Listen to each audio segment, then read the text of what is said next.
Hi, hello everyone. Welcome to your channel Stock to Stories once again. आज हम बात करेंगे dilemma of central banks in controlling inflation और economic growth. इस वक्त पूरे वर्ल्ड में जितने भी सेंट्रल बैंक्स हैं उनके लिए सबसे बड़ा चैलेंज यही है कि कैसे इन्फ्लेशन को कंट्रोल करे, ये इंश्योर करते हुए कि इकोनॉमिक ग्रोथ ज्यादा इम्पैक्ट ना हो या फिर रिसेशन ना हो। आइए आगे बढ़ते हैं। अगर हम बात करें इन्फ्लेशन अक्रॉस मेजर इकोनॉमीज की over a period of last 6 to 8 months, तो हम देखेंगे कि मोस्ट ऑफ द इकोनॉमीज में जो इन्फ्लेशन है वो 4 to 5% के बीच में रहा है, एक्सेप्ट यूके जिसका इन्फ्लेशन अक्टूबर 2021 में मोर देन 6% था, और फ्रांस का जिसका इन्फ्लेशन लेस देन 3% था। यानी फ्रांस और यूके स्पेशल केसेस है जिनका इन्फ्लेशन थोड़ा एक्सट्रीम वेव्स में था, बट इंडिया, यूएस, जर्मनी, इन सब का इन्फ्लेशन मोर और लेस 4 to 5% के बीच में था। बट जैसे जैसे हम आगे बढ़ते हैं और यूक्रेन वॉर के बाद अगर हम देखें तो जो एनर्जी के प्राइसेस बढ़े हैं उस वजह से जो इन्फ्लेशन है वो एकदम से बढ़ गया, और यूके में तो खास तौर से इन्फ्लेशन अबव 9% चला गया, जो कि बहुत ज्यादा, along with gas prices increase और फूड प्राइसेस इंक्रीज जो फैक्टर्स रहे हैं। यूएसए में भी वही है, इन्फ्लेशन ऑलमोस्ट 9% को टच कर रहा है, जो कि एक अपने आप में बहुत बड़ा चैलेंज है। अब सवाल यही उठता है कि क्या यूक्रेन रशिया वॉर ही ये रीजन है इन्फ्लेशन का, या फिर इस वॉर से पहले ही एक फाउंडेशन तैयार हो गया था और इस वॉर ने सिर्फ उस फाउंडेशन को यूज करा है बिल्ट ऑन करने के लिए, जिस वजह से इन्फ्लेशन की आज हम इतनी ज्यादा फिगर्स देख रहे हैं। आइए समझते हैं।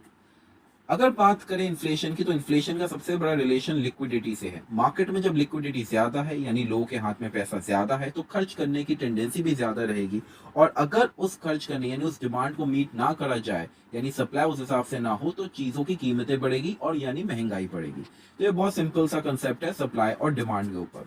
अब कोविड के वक्त जो वर्ल्ड इकोनॉमी है वो बिल्कुल गिर गई थी, और वर्ल्ड इकोनॉमी के गिरने की वजह से जो सेंट्रल बैंक था उन्होंने अपने इंटरेस्ट रेट्स काफी लो रख दिए थे, जिससे कि इकोनॉमी रिवाइवल हो।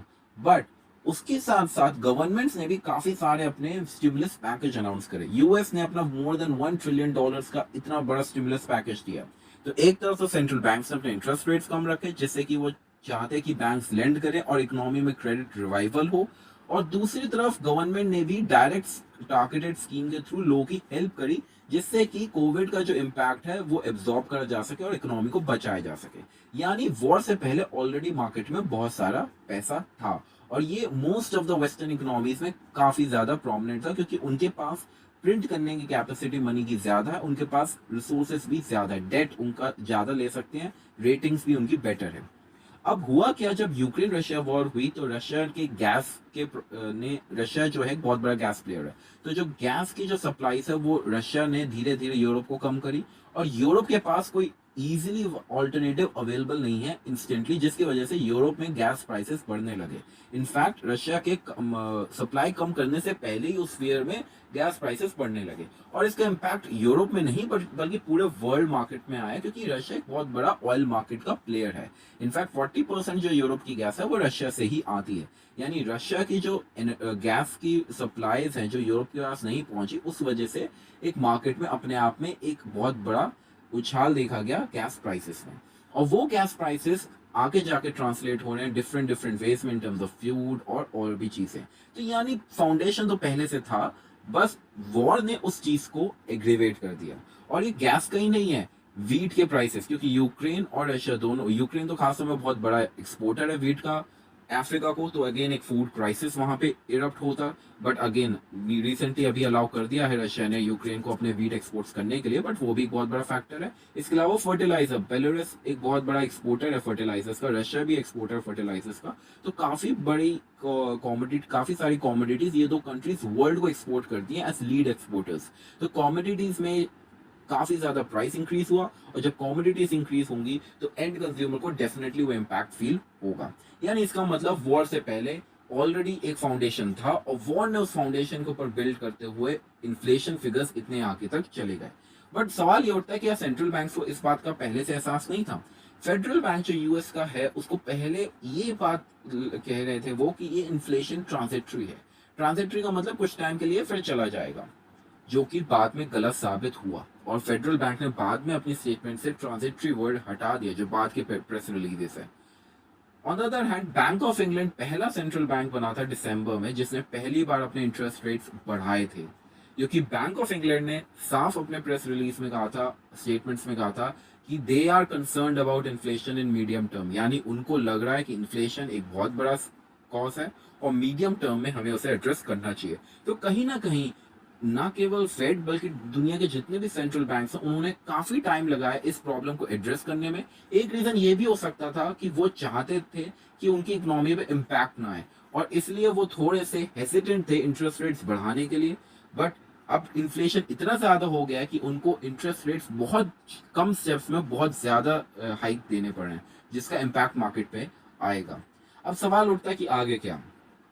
इन्फ्लेशन ज्यादा है तो उसका इम्पैक्ट डेफिनेटली एनर्जी क्राइसिस पे होगा, लोग के एनर्जी के बिल्स बढ़ेंगे, सोशल अनरेस्ट बहुत होगा क्योंकि महंगाई बढ़ेगी तो लोग अपने आप परेशान होंगे। Sri Lanka is one of the good examples. UK में भी बहुत लोग परेशान हैं। इनफैक्ट अभी रिसेंटली काफी लोग प्रोटेस्ट कर रहे हैं कि गैस के प्राइसेस क्यों इतने बढ़ रहे हैं, गवर्नमेंट से हेल्प नहीं मिल रही है, ऊपर से वहां पे पॉलिटिकल एक तरह से स्टैग्नेशन है यूके में। इसके अलावा एक अगर न्यूक्लियर वॉर का हमेशा एक रिस्क है। ताइवान चाइना एक न्यू फ्रंट है जहाँ पे काफी ज्यादा इश्यूज आ रहे हैं। इसके साथ साथ हमारे पास यूक्रेन रशिया वॉर की है ही है अभी, और मिडिल ईस्ट में भी एक न्यू वॉर बिटवीन इजराइल और हामास के बीच में इरप्ट हो सकती है। तो world is not at peace, ये एक बहुत बड़ा एक फैक्टर है जिसने और मार्केट्स को काफी ज्यादा एलिवेट कर रखा है इन टर्म्स ऑफ प्राइसेस। और last but not the least, federal reserve अब के जो इंटरेस्ट रेट्स इंक्रीज होंगे उसकी वजह से काफी ज्यादा लिक्विडिटी मार्केट से चली जाएगी, और जब लिक्विडिटी चली जाएगी तो जो एक इम्पैक्ट होगा वो उसका बहुत ज्यादा होगा, ना केवल स्टॉक मार्केट्स में बल्कि ऑल ओवर। तो आखिर सवाल ये उठता है कि इन्फ्लेशन कब खत्म होगा। इन्फ्लेशन को खत्म करने के लिए इंटरेस्ट रेट्स का बढ़ाना बहुत जरूरी है, बट जो मेजर चैलेंज है कि इंटरेस्ट रेट्स को कब तक बढ़ाकर रखना है, ये सबसे बड़ा सवाल है। ऐसा नहीं कर सकते कि इंटरेस्ट रेट्स को हम हमेशा के लिए बढ़ा के रखें। ये जो टाइमिंग है ये बहुत बड़ा क्रूशियल फैक्टर है।